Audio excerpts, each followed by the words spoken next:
La 5G, des expériences incroyables.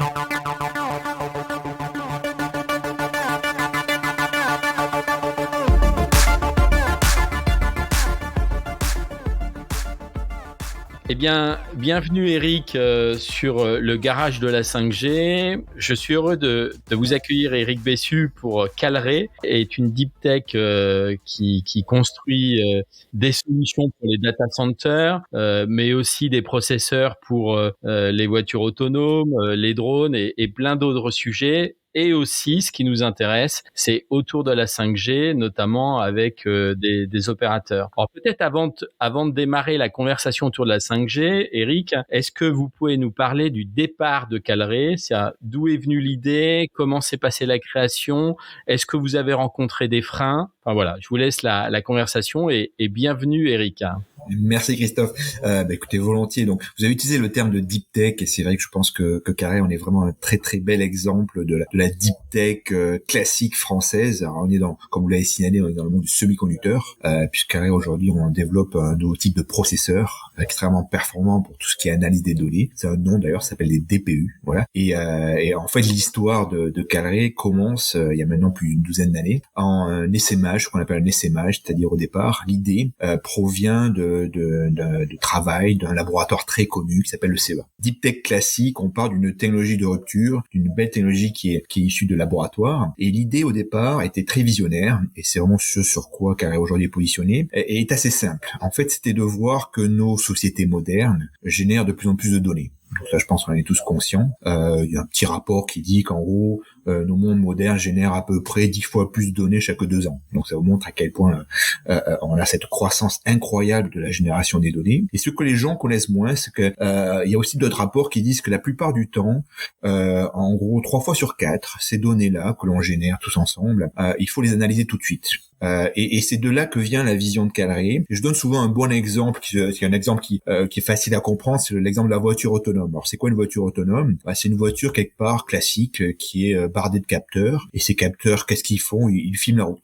Et on se doute bien que filmer la route autour de votre voiture, c'est pas quelque chose qui est super intéressant. Vous n'allez pas le regarder chez vous le soir ou le lendemain. Par contre, ce qui est intéressant, c'est si vous êtes capable, que votre voiture est capable d'analyser ce qui se passe autour de votre voiture, typiquement de détecter si la route va à gauche, si elle va à droite, si y a un piéton qui traverse, etc., pour conduire la voiture. Et ça nécessite en fait d'avoir un nouveau type de processeurs qui sont capables on dit de cruncher, c'est-à-dire d'analyser un très très grand flot de données brutes et en retirer de l'information qui va ensuite permettre de conduire la voiture. Et ce besoin d'analyser très très rapidement, très efficacement aussi en termes de consommation énergétique des données, on le retrouve partout. On mentionne le monde data center, on y reviendra bien sûr. Le monde data center est un très très gros marché pour nous. On parle de l'automobile, vous avez parlé des drones, voilà, tous ces secteurs-là où il y a énormément de données à analyser.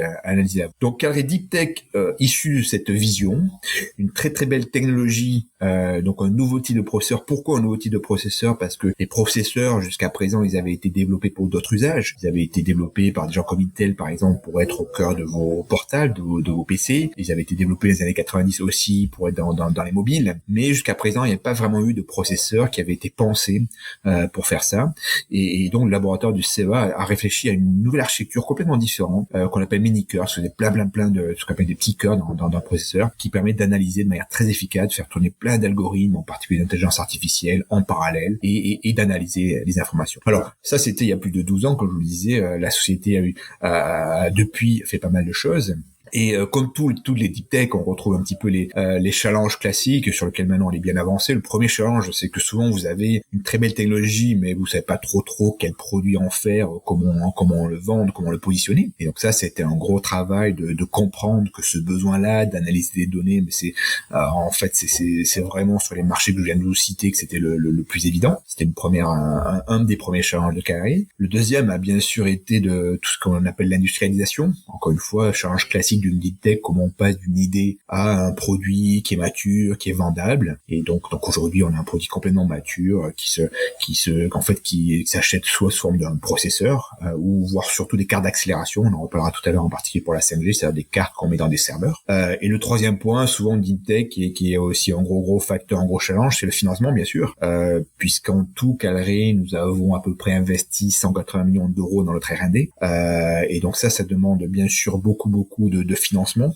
Car il n'est pas encore, même si notre revenu croît énormément, on n'est pas encore profitable. Donc il a fallu trouver des sources de financement, et en particulier on a décidé il y a maintenant à peu près 4 ans d'introduire la société en bourse. Donc Carré est une société cotée sur Netroff, voilà, ce qui nous a permis en particulier de financer dernièrement notre croissance, nos investissements, en particulier dans la R&D. Alors, excellent, hein, tout ça. Je pense à l'un des freins, peut-être un challenge en tout cas dans lequel vous êtes confronté aujourd'hui et qui est un sujet d'actualité chaud d'ailleurs, c'est la construction de ces processeurs. Aujourd'hui, je crois savoir qu'ils sont fabriqués à Taïwan, on est d'accord ? Tout à fait, oui. Ouais, c'est ça. Donc l'enjeu qui arrive là à plus ou moins moyen long terme, c'est de rapatrier une production quand même en Europe. Alors c'est vrai, c'est un vrai sujet très très intéressant. On a été beaucoup impliqués ces 2 dernières années. Ce qui est intéressant, c'est que nos pouvoirs publics, nos administrations, que ce soit au niveau national ou européen, ont pris la mesure de la problématique il y a maintenant à peu près 2 ans. Et la problématique, c'est effectivement celle que vous mentionnez.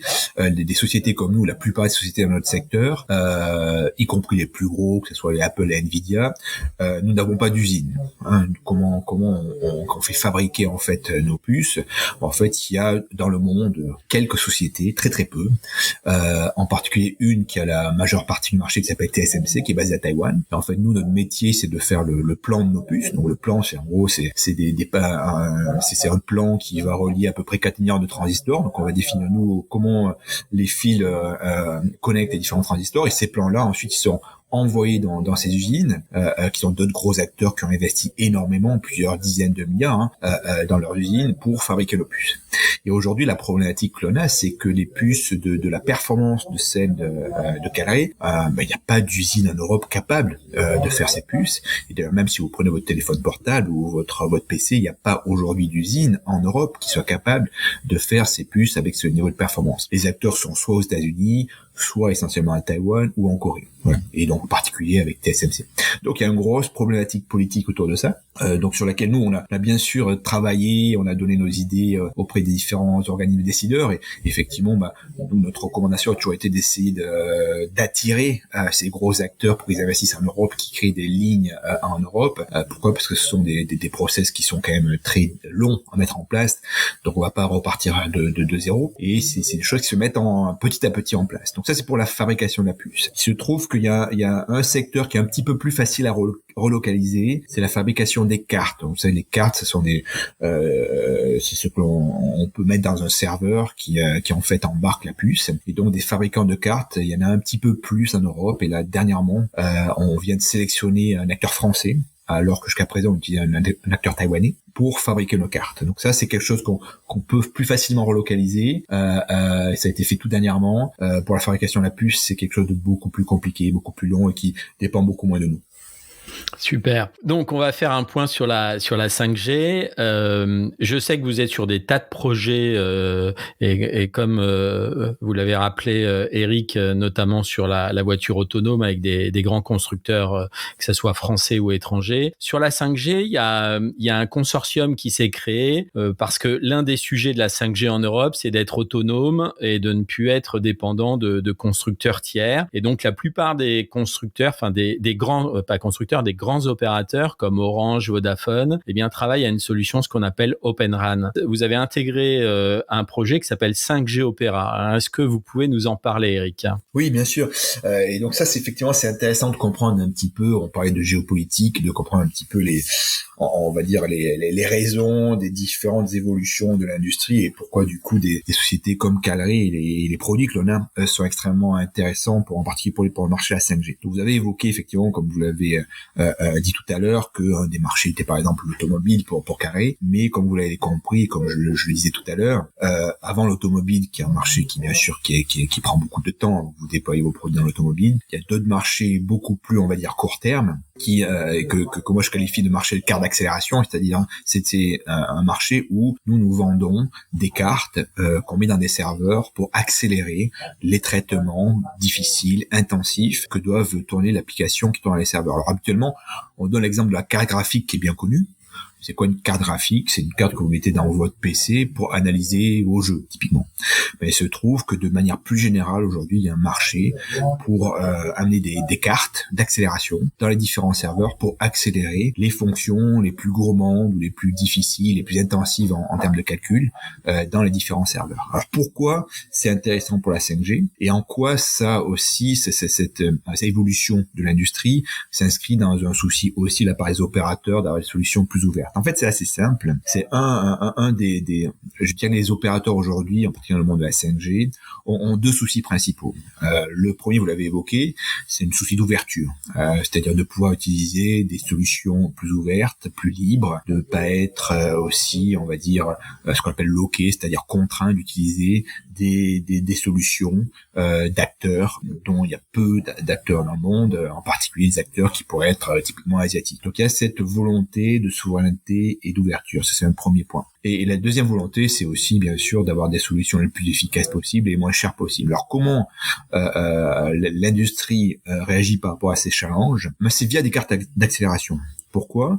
En fait, plutôt d'utiliser des solutions chères, ce qu'on appelle des boîtes noires qui sont fournies par des gros acteurs, en fait, l'industrie se tourne plutôt sur l'utilisation de serveurs classiques, des serveurs que vous achetez dans tous les data centers, et dans lesquels vous avez des cartes d'accélération. Et ces cartes d'accélération vont pouvoir transformer ce serveur en un appareil extrêmement performant pour faire en particulier la 5G. Donc aujourd'hui, nous Calray est donc un fournisseur de cartes d'accélération pour les opérateurs, pour qu'ils puissent intégrer nos cartes dans leur serveur et faire en fait des data centers, alors souvent le plus près possible de l'antenne, extrêmement efficaces en termes de performance, de couverture, mais bien sûr de consommation, et qui puissent intégrer ça et déployer ça sur le réseau. On comprend que en fait, au-delà des deux challenges là que vous venez de citer, il y a aussi le fait d'être souverain numériquement et que l'écosystème des industries mobiles européennes ont besoin d'avoir du matériel et des logiciels, parce que ce qu'on dit pas assez souvent, c'est que la 5G, elle est certes hardware, mais elle est aussi très software, puisqu'elle est quasiment pilotée, et on appelle ça la virtualisation des réseaux. Et c'est vrai que on a besoin d'avoir des processeurs et des cartes d'accélération pour avoir plus de débit, plus de vitesse, pour avoir le plus de connexions possible, et surtout, alors j'aimerais qu'on en parle un petit peu, Eric, d'efficacité énergétique. C'est quoi votre atout là-dessus sur cette efficacité énergétique que la 5G a besoin? Ouais, tout à fait. Donc, c'est vrai que dans l'industrie de manière générale, on a toujours un petit peu opposé d'un côté les solutions software, avec l'intérêt d'une solution software, comme vous le disiez, c'est le fait que ça soit ouvert, qu'on puisse facilement le modifier, mais souvent avec peu d'efficacité, en particulier énergétique, et opposer une solution software avec ce qu'on appelle une solution hardware, qui est habituellement perçue comme une solution qui quelque part ne peut plus être programmée, ne peut plus être modifiée, mais qui est très efficace en termes de performance et de consommation énergétique. Alors ce qu'amènent nos processeurs ou ce qu'amènent nos cartes d'accélération, en fait, c'est un très très bon compromis entre ces deux mondes, puisqu'en fait notre puce, comme je vous disais, est une puce qui va en fait accélérer on va dire les applications, les calculs les plus intensifs de la 5G, ceux qui sont les plus gourmands. C'est une puce qui a été faite pour ça. Et donc du coup, on a à la fois l'aspect programmabilité, donc vous pouvez programmer sur une carte avec des langages classiques, etc. Donc effectivement réutiliser, comme vous disiez, tous des stacks logiciels qui sont extrêmement cruciaux, comme OpenRAN et tous les stacks de virtualisation, etc., qui font partie aujourd'hui du monde des réseaux et des télécoms, mais de le faire avec un hardware quelque part qui est beaucoup plus efficace que votre processeur classique, et qui va vous amener des gains de performance, de consommation qui peuvent être réduits jusqu'à x10 par rapport à une implémentation classique. Est-ce qu'aujourd'hui, sur les solutions OpenRAN là, qui vont voir le jour un peu partout en Europe, est-ce que l'interopérabilité va être optimum? Est-ce qu'aujourd'hui, un industriel qui veut équiper son usine en 5G pourra faire du Lego, c'est-à-dire prendre une solution à gauche, une solution à droite, les assembler et que ça marche? Alors ça, c'est une très bonne question. Je pense que l'industrie est en train aujourd'hui de construire ces différentes solutions, ces différents leaders aussi. Ce qu'il faut comprendre aussi, c'est que la 5G, contrairement peut-être à ce qu'on vit sur la 4G ou la 3G, nécessite différentes configurations. C'est-à-dire la configuration, si vous faites un réseau privé 5G dans une entreprise, est complètement différente, bien sûr, d'un besoin d'un opérateur national. Donc tout un des vrais enjeux en fait, il y a bien sûr l'interopérabilité, mais c'est surtout la capacité de configurer facilement sans trop d'efforts, de pouvoir adapter quelque part les solutions par rapport aux besoins de chaque usage. Et là c'est pareil, les cartes d'accélération comme les nôtres ont cet avantage en étant logiciel de pouvoir très facilement se configurer et donc s'adapter. Ensuite en termes d'interopérabilité, il faut voir quand même l'industrie des télécoms a toujours poussé énormément pour la standardisation, pour les notions d'interopérabilité. Donc c'est quand même quelque chose qui fait vraiment partie du cahier de charge, je dirais, et donc en particulier maintenant avec des solutions ouvertes comme OpenRAN et comme des cartes comme celle de Carré, l'industrie va clairement vers là, avec juste le pendant habituel de l'open source. C'est lorsque c'est open source, donc il y a potentiellement plein de versions différentes, donc ça prend un petit peu plus de temps de se stabiliser, etc. Mais c'est aussi le prix à payer pour avoir des solutions ouvertes. Mais toute l'industrie travaille sur ça. Est-ce que vous êtes sur d'autres projets 5G, Eric, au-delà de 5G Opera? Oui, donc nous on travaille donc comme je le mentionnais, le projet 5G Opera est un projet intéressant, ce qu'on appelle un projet collaboratif, c'est-à-dire où il y a à la fois tout un projet d'assembler des différents modules provenant de différentes sociétés et aussi des financements qui proviennent parfois au niveau national ou au niveau européen. On a un autre beau projet qui est là financé par les fonds français, qui s'appelle Caraïbes, qui est lié à l'utilisation d'OpenRAN. En particulier, on travaille avec Bulatos et Orange, ainsi qu'une société qui s'appelle SixWin, dans tout ce qui est networking, pour justement fournir des solutions optimisées pour la 5G, avec un usage assez intéressant qui est un usage autour des voitures connectées avec Renault. Donc c'est aussi un très beau projet. Et après on discute aussi avec des gros acteurs. On a mentionné que par exemple qu'on travaille avec des gens comme Vodafone qui sont très très actifs sur ce marché-là. Donc oui, c'est un marché très actif sur lequel Carré effectivement une solution unique souveraine. Est-ce que sur l'IoT, est-ce que pour Calray c'est décorrélé l'activité IoT, ou vous la mettez dans le même panier que la 5G? Alors, si vous regardez l'IoT, il y a un petit peu deux besoins. Selon où c'est que vous vous positionnez dans le système. L'IoT, d'un côté, il y a souvent les capteurs, c'est-à-dire les points du système qui vont faire des mesures et vont transmettre ces mesures. Et ça, habituellement, ce sont des puces qui sont relativement petites, faible consommation. Donc, nous, on n'est pas du tout dans ce secteur-là. Nous, on est vraiment dans ce qu'on appelle le hub de calcul. Donc, se positionne de l'autre côté du système. Alors, ça peut être très près des antennes, etc. C'est-à-dire le processeur qui va en fait récupérer toutes ces informations des différents capteurs, les analyser pour prendre des décisions. Et donc souvent, effectivement, si vous regardez un petit peu comment marche un système 5G, on va retrouver ça au niveau de ce qu'on appelle les edge data centers, c'est-à-dire les data centers locaux qui vont quelque part fusionner les données qui viennent des différents appareils IoT, vont les traiter et en faire quelque chose. Donc bien sûr, l'IoT est quelque chose de très intéressant et qui amène des besoins de traitement de données très forts. Et nous, on se trouve du côté du traitement des données, pas du côté des capteurs. Ok, très bien. Eric, une dernière question. Comment on fait quand on est une deep tech? Bon, combien vous êtes en tout en termes d'équipe? Aujourd'hui, on est 200 personnes. Voilà, 200 personnes. Basées à Grenoble, et on a aussi des bureaux en Angleterre et aux États-Unis. D'accord. Donc, comment on fait pour rester dans la course, j'allais dire chaque jour, par rapport à ces enjeux, alors peut-être se centrer sur la 5G. Comment on fait pour rester dans la course? C'est quoi? C'est de la R&D, c'est de la veille, c'est de l'innovation qui est constante, c'est être à l'écoute du marché. Comment vous êtes organisé là-dessus? Donc c'est un petit peu tout ça, bien sûr. Hein. Je pense qu'il y a un point très important pour être au courant de ce qui se passe, c'est déjà parler, travailler avec les acteurs de l'industrie. Donc comme vous imaginez, si vous travaillez avec un Vodafone, avec un Orange, aussi avec des plus petites sociétés qui travaillent dans le 5G, ça vous permet d'avoir une émulation d'idées, ça vous permet de comprendre où va le marché. Donc ça, c'est, je dirais déjà, le b.a.-ba pour comprendre le marché et pour être sûr que vous faites un produit qui est pertinent par rapport au marché. Ensuite, bien sûr, vous avez souvent des occasions, des salons, des papiers, qui permettent de comprendre l'industrie et de travailler. Mais plus généralement aussi, le point pour nous, jour le jour, c'est de devenir un acteur qui a la taille critique pour être pertinent sur ce marché-là. Et c'est pour ça que de manière plus générale, nous on est vraiment dans une croissance très très forte et dans une volonté de devenir un des leaders mondiaux sur ce marché-là pour devenir incontournable. Et ça veut dire des très fortes croissances, que ce soit au niveau du revenu, au niveau des croissances des équipes et des projets qu'on peut mettre en place avec des gros acteurs comme ceux que j'ai mentionnés. Excellent. Merci beaucoup, Eric, du temps consacré à répondre à ces quelques questions et puis bonne continuation, hein. Merci, avec plaisir. Merci beaucoup. Au revoir.